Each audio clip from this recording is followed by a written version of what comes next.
Yo, what's up? It's Lucas, and in today's episode, we're talking about money mindset. If you want to have a better relationship with money, whether it's coming in or coming out, because it will happen. Money mindset doesn't just mean you're gonna have millions of dollars and you're always gonna have a positive cash flow and everything's just gonna be beautiful, fine, and dandy. No. It means your relationship with money is healthy. And you're not putting all of your self-worth on the bank balance or what's coming in and coming out. Now, this is something we're always working on, and I don't care what level you're at, I always say there's a next level. And where this really landed for me is I went around for years saying, I don't have a problem with money. I don't have a problem with money. Until someone just bluntly, I was at a workshop, was like, you don't have money. Hence, you have a problem with money.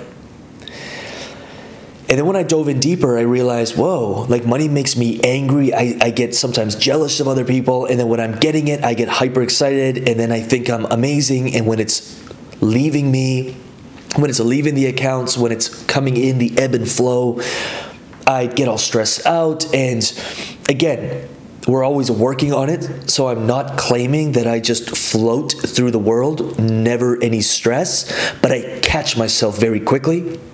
And I worked through some of the things we're going to be covering in today's episode. So if that interests you and you're ready to step into a whole different place energetically when it comes to money, and hence, by the way, money is like the more you chase it, the more it runs away from you.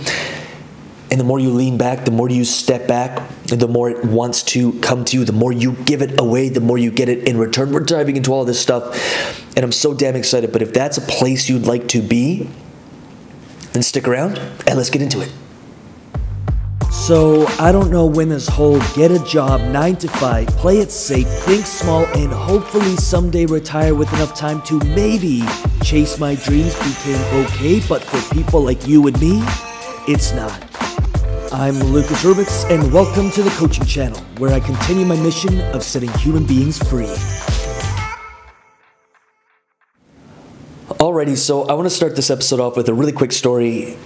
When I got past my own ego and said I need help building my business, like when I actually stopped doing it myself, which is probably the number one thing that holds most people back, is they're trying to do it themselves. When I finally got over that and my world started expanding and I started investing in coaching and I went to a mastermind, it was quite a bit of money for me. I think it was around $5,000. It was a lot of money for 3 days.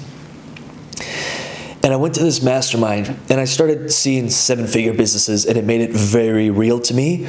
But more so than that, there was a whole range of people there. There was probably 30 or 40 people there. At the end, there was these gold envelopes handed out to everybody.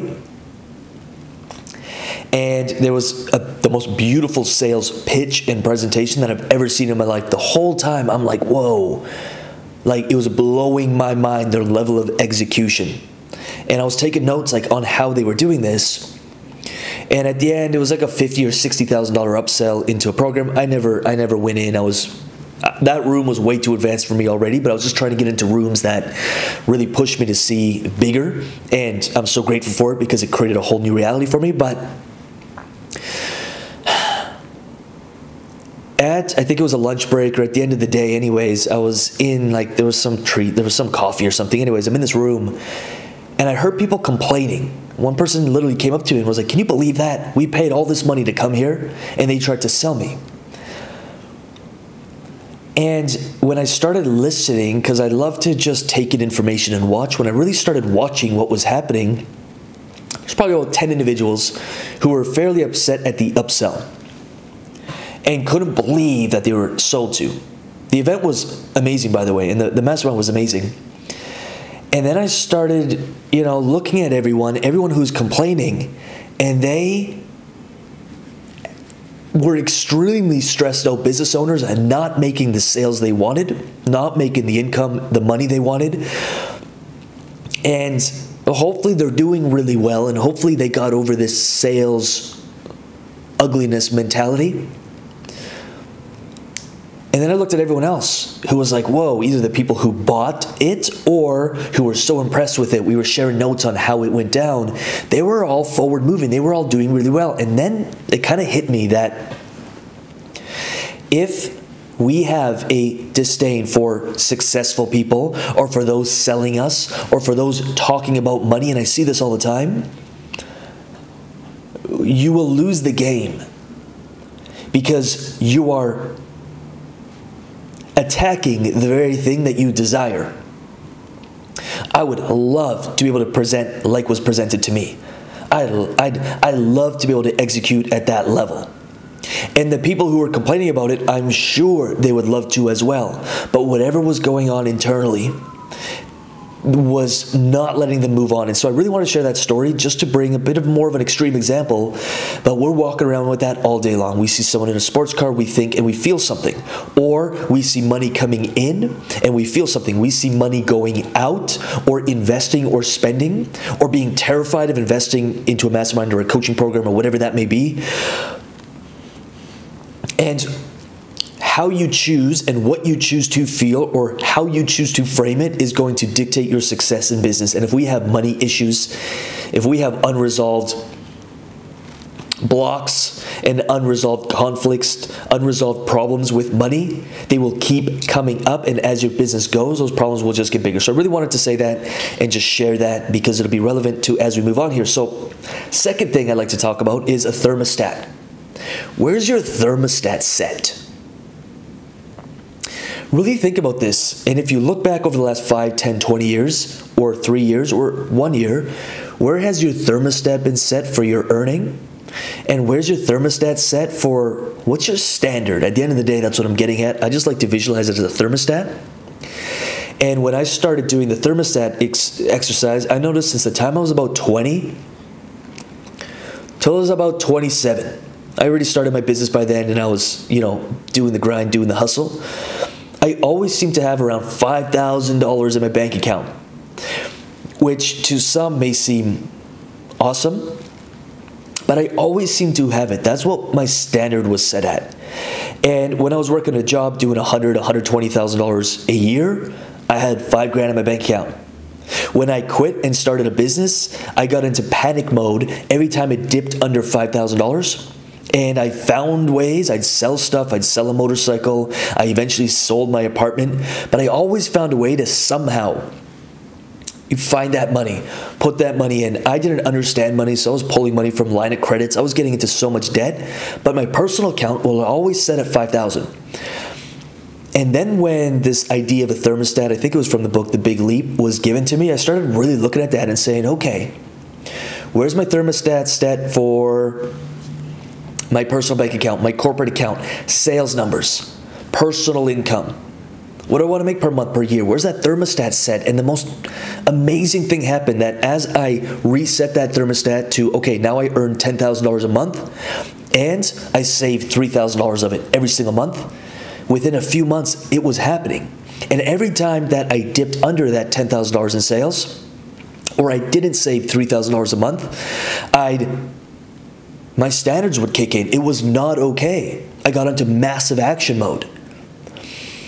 And then I'd get to $10,000 and I'd start coasting. Like, all right, I'm okay. And I'd start taking it easy. And then at the end of the month, the numbers weren't there. I'd kick back in gear. Now, when I talk to $1 million business owners, $10 million earners, they all share the same thing, is that will be a consistent, never-ending area of focus, but we have to be aware of it. And that's all this takes, is saying, yo, I'm aware. My thermostat is set too low. Let me crank it up. That's it. Oh, hey, I'm coasting. Where's my thermostat at? I think it's time to crank it up. That one thing alone changed my life. It changed my financial situation. And I constantly review it, say, can we turn the thermostat up a little bit? Is it time? It's moving into that unknown and it's changing your reality. Third point I want to talk about is, what do you actually believe you deserve? And at the end, and at the core of a lot of our problems is not feeling worthy. Asking the questions, are we worth that? And until we really start investigating that and diving in deep as to why do we feel like we may not be worth that? And this is I could probably talk about this for 8 hours, so I'm just going to leave the idea to you, and you can do your own investigation on this, but what do you feel you're worth? I know for a long time, I remember even saying this with pride. I'm the working class. I'm blue collar. I'm proud to swing a hammer. There's nothing wrong with swinging a hammer at all. And it served a purpose. But at some time that no longer served me. And I had to give up that identity, because when I started looking at fancy things, when I bought my first BMW, I was excited, but I always felt really dirty. Because I'm like, well, what about the guy swinging the hammer? I remember going to a friend's house who had trucks. I love trucks, by the way. But it was just so fascinating. I sold that BMW because it no longer served me, but it was fascinating to watch the stories playing of, like, I felt kind of guilty. I felt bad. I felt fancy. And then I went home that night and I looked at it and I was like, huh, that's really interesting. And let me keep diving in deeper. Where's this come from? What was brought into my script and my operating system at childhood? Where did these stories and narratives come in? And awareness was just key. And then looking at them and rewriting them. Nowadays, if I'm driving a $600 Tercel, I'm confident, I'm great. I don't care. I don't know the last time I drove them, but I would.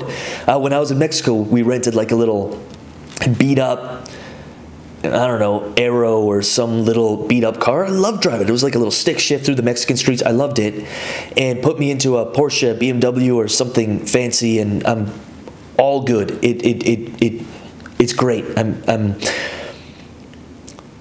I no longer shy away. And I had these moments in my life where I remember walking, I knew someone who their parents had, to me it was a mansion. Now that I look at it, it wasn't a mansion, but walking into it, like I started shaking.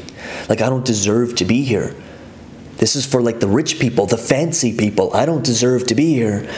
And years later, I remembered that, looked at it, where does that come from? And I just started pushing myself into uncomfortable situations, started hanging around people I felt like maybe I wasn't worthy hanging around, started looking at the worth and what I bring to the table and how I can serve others and what I bring to the table, and it changed my world. And now I don't care if I have Grant Cardone on the podcast doing, $1 billion a year and whatever he's doing, or I've got someone who just started their business 3 months ago and is asking me questions. It doesn't matter. I'm here to serve. And I belong to be in whatever room that I'm in. I'm worth it. That was a really big pivot and big moment in my life where things started changing. 2 more things. Understand that money is not the goal. If money is the goal, you will be disappointed. Because it's not always going to work out. You will lose money. Things will happen. Expenses will pop up. You may get into debt and then you may pop out of debt. I don't know what your journey holds for you, but if money is the goal, you've already lost the game, because if you're that emotionally tied to it's just money, not only can people feel it, if you're not purpose and service driven, but you're going to be disappointed over and over and over. And so if we start understanding that money is not the goal, it's a tool. And it's a very valuable tool, because as you make more of it, as you bring more of it in, as you exchange value for it, as it flows to you, you can have it flow out to move your mission forward, to reach more people, to build your empire faster, to take risks that maybe you couldn't take when it was like, yo, we only got 1 month and this has to happen. Maybe you've got 6 months or 12 months of cash on hand. Now you can use that as a tool. Take risks, try new things. It's a tool, not the goal. I'm going to say that again. It's a tool, not a goal. And finally, I want to give you one exercise I do on a daily basis, especially if I start getting into a place of lack, is when I spend money. I don't care if it's $50, if it's $5,000, if it's $25,000. When I spend money, I visualize what that money is doing. Where is it going? So here's an example. I love negotiating, by the way. Like, I love making a deal. I went to go buy a dirt bike, a KTM, beautiful bike. I think it was $9,000 or $10,000, and it was a little bit overpriced. I'm talking a few $100s. Now, I don't care about the $100. It's the principle of let's negotiate and make a win-win, get something fair. Now, when I met the gentleman, he was moving out of his home, and him and his fiance were buying a house, wanted to have a kid, and he was getting rid of some. It was a beautiful piece of machinery. And, you know, he was bummed out yet excited about it because it was his future. And when I heard that, I got so excited for him. I was like, damn, I did not negotiate the price. I was excited and happy to give the money, and I imagined what it was doing, where it was going. They're probably calling the realtor right after, being, okay, we got the down payment, let's move forward, let's do this, we want to pick the place out, we want to move forward. I imagine the kids. I imagine what my role in this transaction, in his life, this small, quick little meeting, was doing for him. And it got me excited. I remember driving away and I was excited about the bike, but I was really excited about this guy's buying out. It's like, what? And I've been doing that for quite a while. Whether it's a $20,000 purchase I'm doing, or whether it's, you know, a $3,000 coaching program. Great. I get to add to this coach's or this company's life. I get to, you know, probably some of this money is being allocated to the marketing budget, and so now I am a part of their marketing. And when I started understanding that money is just energy, it flows in, out. It's going into someone's pocket, it's coming out, it's going into the economy, it's coming back to me. The more I give it, the more excited I am with giving it, the more it just seems to come. And every time I'm in a place of lack, in a place of scarcity, I give. Every time I feel like I don't have enough, I give. And I swear to God, to the universe, to source, to energy, that every single time I do that, it's like the next 2 or 3 days is the most abundant 3 days of the month. And it's not a coincidence, because I've been doing this for years. And again, I'm not saying I'm perfect, but it's the awareness of. And now, scarcity, scarcity, scarcity, what can I do? I'll randomly, when I'm scrolling through Facebook and I see like someone, you know, raising money for their birthday for something, I'm like, great, 50 bucks, 100 bucks. Don't even know the person, here you go. It's not about them. I think giving is one of the most selfish things you can do, because it opens you up. And so I'm not saying this to brag, because I do it for me. I love to give because I get in return. And it's not instant of like, oh, I gave 1,000, so I make 10,000 back. That's not what I'm getting at. That's the wrong way to approach it.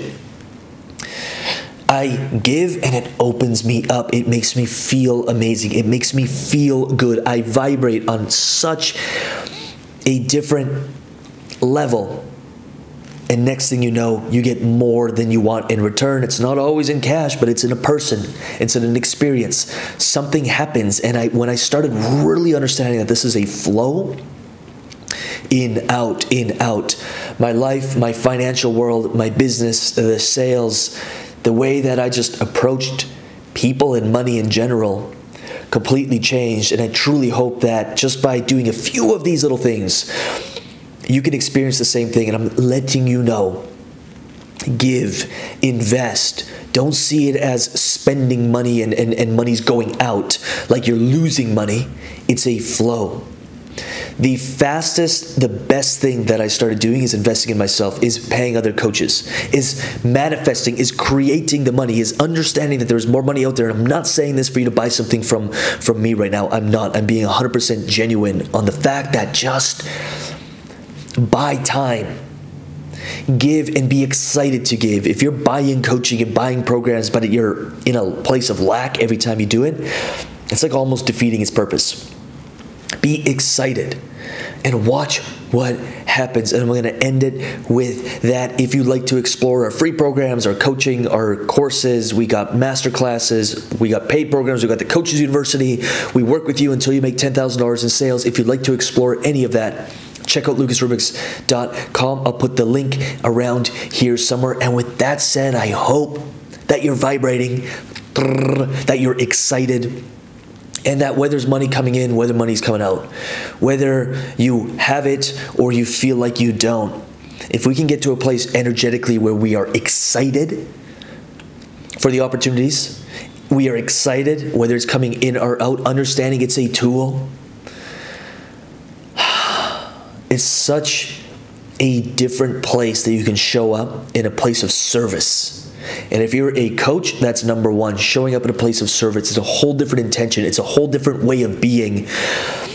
and watch your world and your business change. With that said, truly hope this serves. Let me know the biggest thing you got from this episode in the comments below. And with that said, I'm excited for you. Keep moving forward. Appreciate you, and I'll see you in the next video. So, I don't know when this whole get a job, 9 to 5, play it safe, think small, and hopefully someday retire with enough time to maybe chase my dreams became okay, but for people like you and me, it's not.